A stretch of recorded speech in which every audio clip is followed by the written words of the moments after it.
Tout commence en 1970, en pleine guerre froide. L'humanité a les yeux rivés vers les étoiles.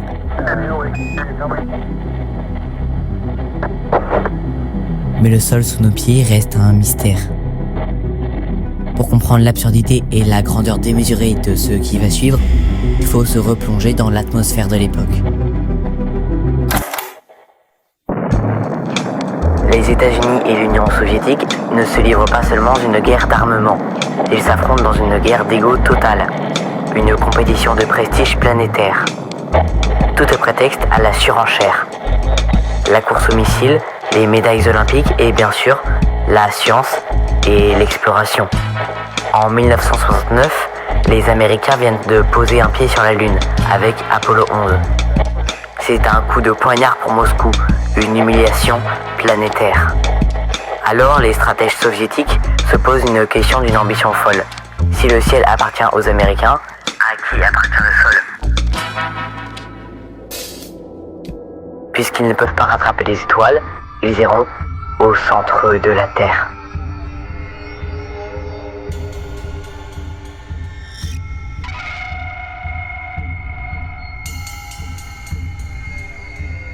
À l'époque, on connaît mieux la topographie lunaire que les entrailles de notre propre planète.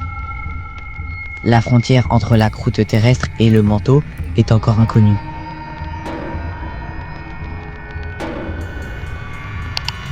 Les Américains ont déjà tenté l'aventure avec le projet Mohole, au large du Mexique. Mais ils ont fini par abandonner, vaincus par les eaux profondes et les coûts faramineux. L'URSS décide donc de riposter en lançant le projet géologique le plus démesuré de l'histoire. Forer la croûte terrestre jusqu'à percer cet abysse théorique, estimé à environ 15 km sous les continents. Le lieu choisi, la péninsule de Kola, à l'extrême nord-ouest de la Russie, un bout du monde balayé par les vents arctiques, à 2 pas de la frontière norvégienne, un paysage lunaire désolé, où le soleil disparaît durant des semaines. Un endroit parfait pour rentrer dans les entrailles de la Terre, loin des regards indiscrets. Au centre du complexe, une tour imposante de plus de 60 mètres de haut. Entièrement fermée, tel un silo à missiles, pour protéger les ouvriers et la machinerie des températures polaires qui tombent parfois à moins 40 degrés.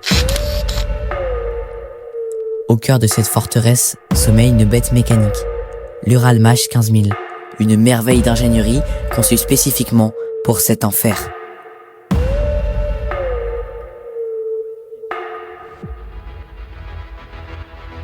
Pour descendre à de telles profondeurs, le forage traditionnel est voué à l'échec.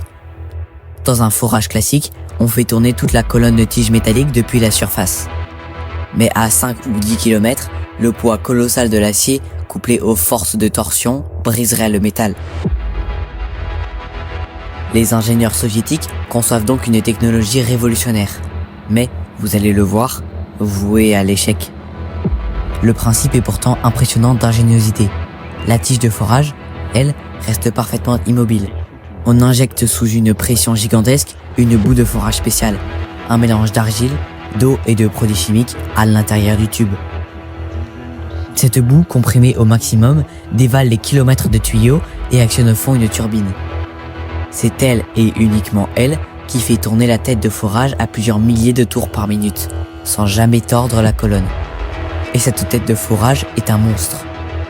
Un dôme serti de diamants synthétiques et de carbure de tungstène. Conçu pour broyer le granit et les rochers les plus durs de la planète.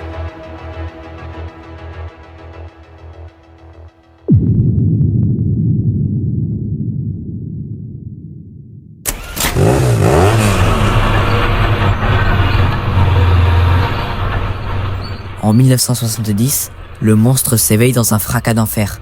Les moteurs rugissent, la turbine commence à mordre le socle terrestre, et la tige s'enfonce lentement dans les entrailles du globe.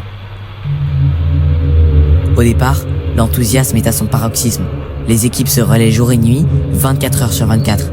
Chaque mètre gagné est consigné dans des registres classifiés, analysés par des laboratoires montés à même le site. On prélève des carottes de roche, Puis on les scelle dans des tubes d'azote pour les empêcher de se déformer en remontant à la surface. La mécanique fonctionne. La roche cède. À 1000 mètres, puis 2000 mètres, et à 5000 mètres, la technologie tient encore le choc. Vient 6000 mètres.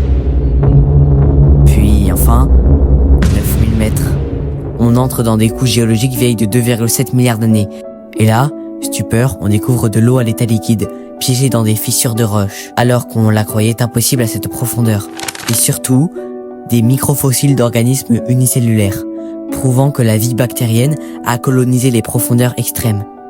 Chaque kilomètre franchi est accueilli comme une victoire éclatante. Rien ne semble pouvoir arrêter l'Uralmach 15000. Mais ce que ces hommes grisés par la vitesse et le succès ne réalisent pas encore, c'est qu'ils avancent, les yeux bandés, vers un piège d'une brutalité insoupçonnée. S'ils s'enfoncent dans un monde dont les lois physiques vont totalement leur échapper, un monde qui vit depuis que la Terre existe. Vers 15 000 mètres, l'enfer thermique se déchaîne. Les calculs prévoyaient une température d'environ 100 degrés, mais à cette profondeur, les capteurs affichent plutôt 180 degrés. La roche, au lieu d'être cassante, devient plastique, visqueuse, ductile. Elle se referme sur le forage, le coince, le mord. Les forêts en diamant, les plus dures du monde, fondent ou s'écaillent en quelques heures.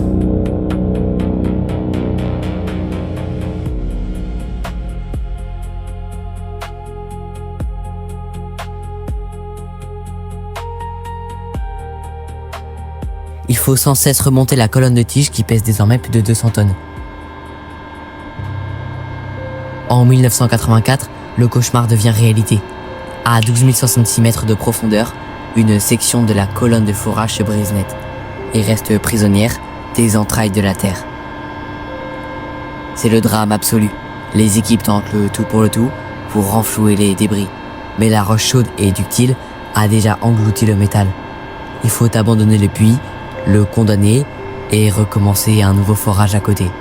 C'est un véritable coup de massue pour les ingénieurs.